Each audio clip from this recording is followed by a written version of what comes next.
النهارده هنعمل مع بعض احلى اكله بطريقه مامتي ست الكل، ربنا يبارك في عمرها وصحتها يا رب. نسمي بسم الله ونصلي على الرسول عليه الصلاه والسلام.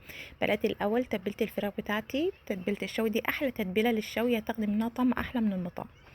حله تانية على النار حطيت فيها معلقتين زيت، صفرت القلقاس. اول ما القلقاس بتاعي ياخد لون كده بشيله، بحط بصلايه مفرومه. اول ما البصله بتاخد لون بحط نص معلقه توم مفروم، قلبتهم مع بعض. حطيت العصير الطماطم بتاعي، معلقه سكر عشان الحموضه، نص معلقه ملح، نص معلقه شطه. رجعت القلقاس تاني، حطيت معلقه كمون ومعلقه كزبره. انا ما بزودش اي بهارات، سبته يعيش مع نفسه. هنا كنت عملت الكزبره بتاعتي في طاسه، معلقه زيت، قلبتهم كده مع بعض، نص كوبايه ميه، ودلقتهم على القلقاس.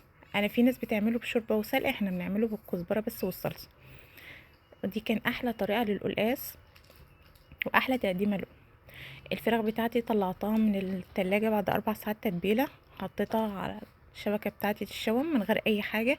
والفراخ هنا لما بتضغطاش بتطلع ناشفه، لما بضغطوا الفراخ بتطلع طريه معاكم خالص. قدمتها مع رز بسمتي. لو انتوا اول مره تشوفوني، انا صفحه اكل بيتي، اتمنى انكم تتابعوني. اسفه، رز بشعريه مش رز بسمتي، رز بشعريه.